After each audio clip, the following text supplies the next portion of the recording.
Welcome, everyone, to the Everything Show, episode 614. I am your host, Matrix Lord 212, and I'm with Scott. What's up, Scott? You can never beat Kane's sweet-ass tea. What's up, Ray? Power to the people. What's up, Chris? Hey, what's up? Okay, so what do we have for Skull Island? There was an interview with Tom Hiddleston, I believe it was either yesterday or today. Basically, the interview was asking him a couple of questions about when we might see some stuff about Skull Island and basically what his role, what he did in the movie, basically. Apparently, Tom Hiddleston has seen the trailer for the movie, and he said it's very exciting. So I'm saying we're going to see our first trailer at Comic-Con. July. Yeah. Nice. He also said that someone asked him, did you get to work with any animals on the set? And apparently he told them, he said there are no animals on Earth that large. So, yeah. They also asked him about what his role is in the movie, and he said that he's playing a character who has a particular skill set. He said the role is very, very active. He said that there was a lot of jungle shots, in Hawaii and Vietnam, and I believe Australia as well. He said that they shot in places. He said that he's really excited for this movie to come out. He said he got to work a lot with Samuel L. Jackson, who's also ecstatic to be in the movie. Like, there was a scene they were shooting, and then he turned around and he was like, "We're all in a King Kong movie. This is amazing." And then, yeah, so Like a kid. yeah, I'm paraphrasing here, but he said he thinks it's going to be really good. He thinks it's exciting. I'm not being rude. If it was Samuel L. Jackson, he'll probably like, we're in a mother effing King Kong movie. Yeah, he probably did. That's great. Now, he said stuff about Loki, didn't he? Yeah, apparently Thor Ragnarok, or 3, for those who don't know, is going to be his last performance as Loki. The trilogy. That's it. Over. Is that his choice? Is it his choice? I don't know. I think it's his choice. I would believe that. I don't think Marvel would want to part ways with him. Yeah, I think that's his choice. And I would agree with him only because I don't like the way they handled his, Joss Whedon wanted Loki in it, and they fought with him not to have him in it. And they wanted, for some reason, the doorman of Asgard, Idris Elba, which I love Idris Elba, don't get me wrong, but there's no purpose for him to be in that movie. Yeah, I mean, it's, let's get Idris Elba. Oh, my God. How about no? How about... Well, that whole scene in Age of Ultron made no sense. It came out of nowhere, and then it just was it felt like it was shoehorned in. Mm-hmm. Yeah.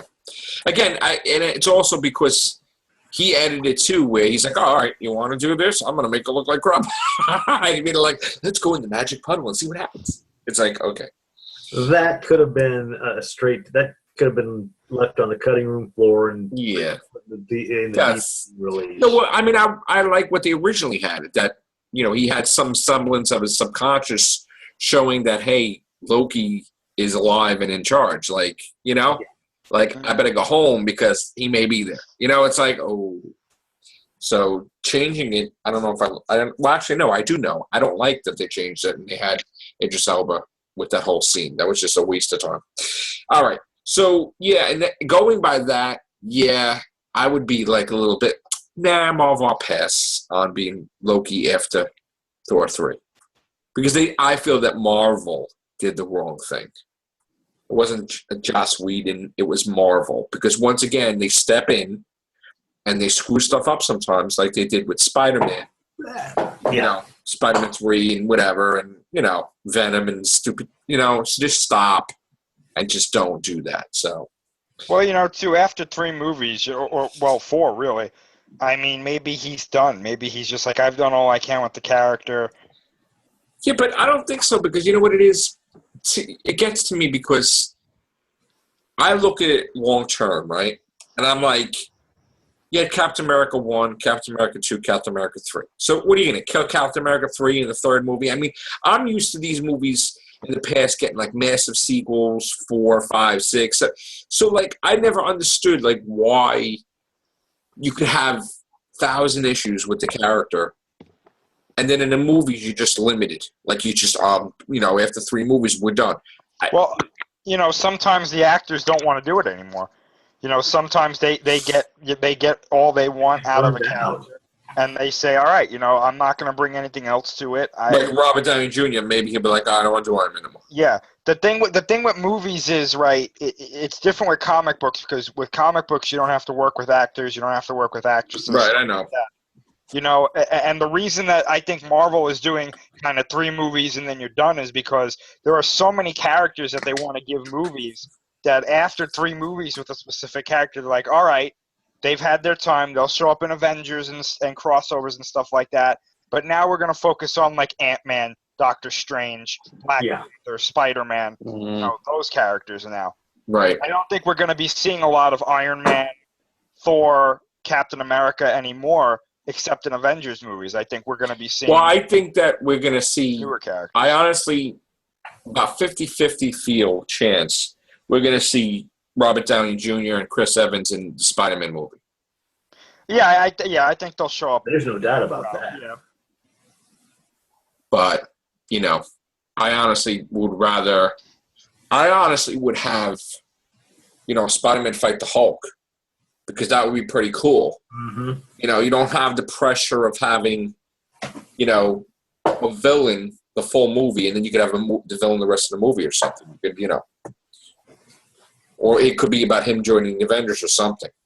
I think eventually, like when they get to later phases, I think we're going to start seeing what I like to call like short-term crossover movies, where it's just like Spider-Man and, like you said, Spider-Man and the Hulk will be in a movie. It won't be like everybody's in the movie. It'll be those two. And then maybe, Captain America will be there with, Spider-Man too. I mean, the Spider-Man Hulk battle could be the length of the Iron Man Hulk battle.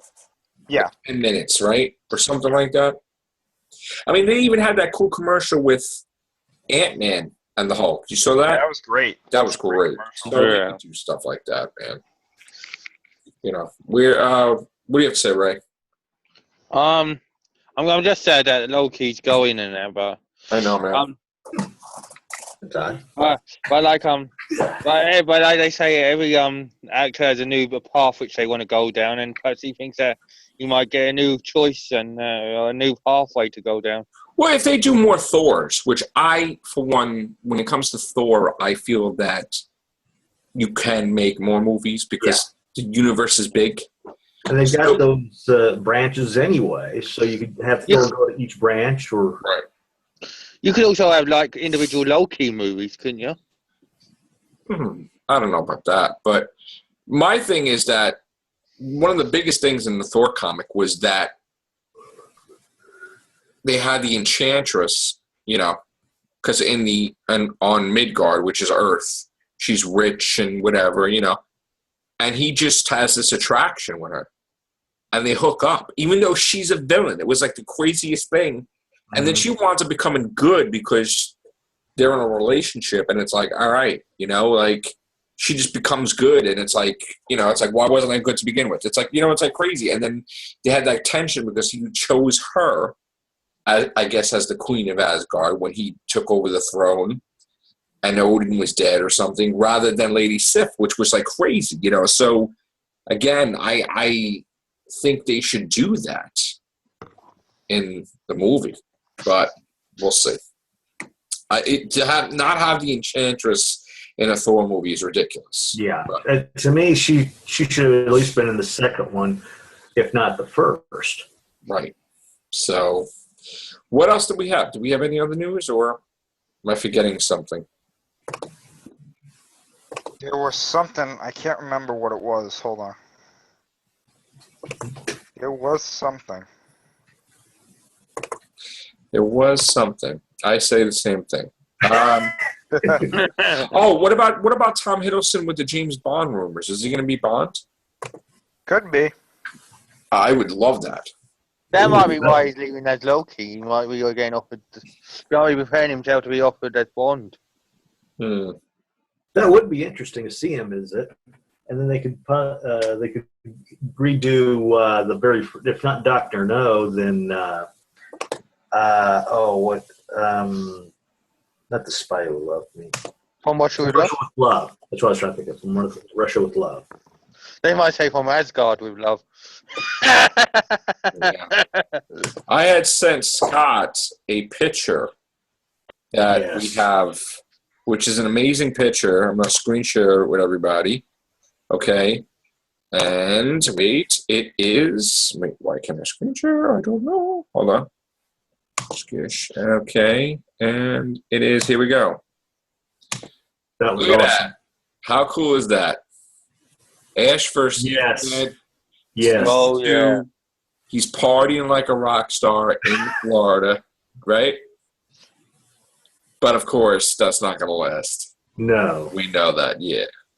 Nothing lasts in that world. Yeah. The fact that we find out Lee Majors is going to be his dad on top of that. That's fantastic. Yeah, I know. Lisa, you know what? I'm glad that we have another season. I just don't like it that the episodes are a half hour. I've never liked that because I feel You want to run an hour? I wanted, 45 minutes, like, well, whatever. 50 minutes, because they could have their, like HBO, even Game of Thrones is what, like 45 minutes, 52 minutes? Well, they don't have to all be, like you said, they don't all have to be 30 minutes each. They're never going to be an hour because they have to have HBO be like, previously on this, and then, or something, no, so this is Stars. Stars will be like, previously on Ash vs. Evil Dead. And then they go through the whole thing, and then they do the promo, and then they do the entrance, and the music, and whatever. So it's basically a 45 to 50-minute episode that they could just do. And while I love the show, I just feel that that's way too short, having an episode that length. So Yeah, I'm not being rude. As soon as it starts, it finishes, doesn't it? So. Mm-hmm.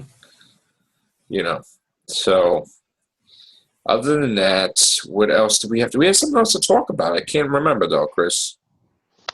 No, I can't really. I mean, what's going on with there was some stuff about this God Particle movie that's coming out by J.J. Okay. which may or may not be Cloverfield 3.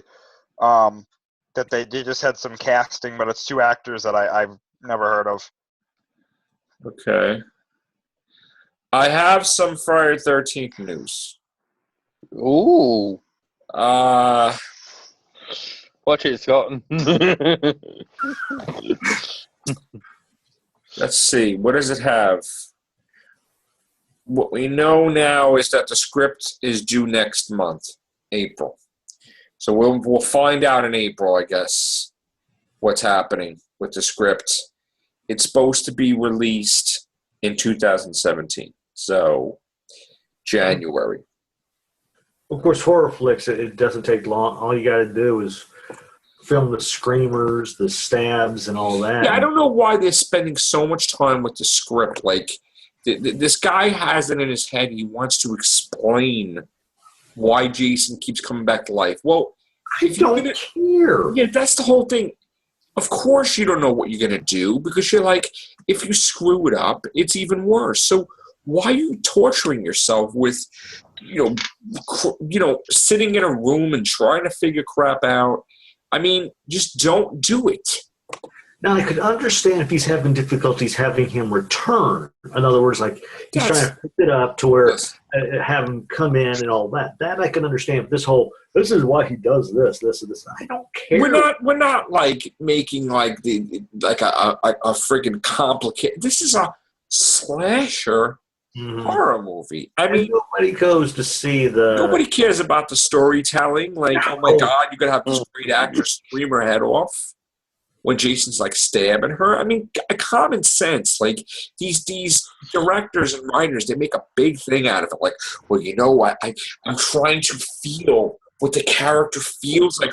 What is it? Here, I'll take a that hockey mask to the eye. Like, come on, just do the damn friggin' movie. Cut it. In a few years, they'll say when they're doing a Jason movie, they'll go, previously on Friday the 13th, Jason comes back to life. No, but you know what, too? Even the Amityville guy, right? The guy that they made a movie past this movie. And the guy that did, he's like, dude, why can't you put that? Because my movie can't come out, obviously, if your movie's before mine. So get your movie out already, so that way I can have my anime film. Like, seriously. Because if they put his movie out, then they're going to have to make it. First of all, if it's the first one it wouldn't make any sense. There's a flashback. Just, oh, God. Put the Friday the 13th movie out already. This is ridiculous. And the only thing I'm worried about is I'm really worried about the Nightmare on Elm Street. Oh. Me too. Don't make it like reality. Nobody gives a crap that the guy has to look like a burn victim. Make it fantasy like what Freddy Krueger looked like before, because that's at the end of the day. When people go to the movies, you think they give a crap about reality? They want fantasy. Yeah. Yeah, so just like we want to read a comic book, we want to read about people's political views as Captain America. We want to see the guy beat up some other villain or something. That's stupid. You know. Same thing with the covers. The covers got to be more interesting with the comics.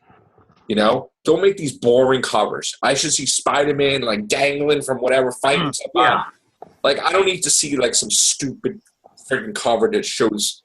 You need exciting covers like they used to have. Oh, definitely.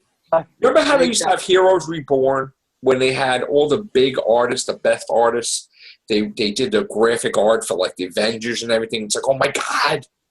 Like had them in action poses to the point to where it's like you would love to have that as a Jim Lee did X-Men. You're like your mouth was like dripping because you couldn't believe how he drew like Psylocke and everything. It was like, wow.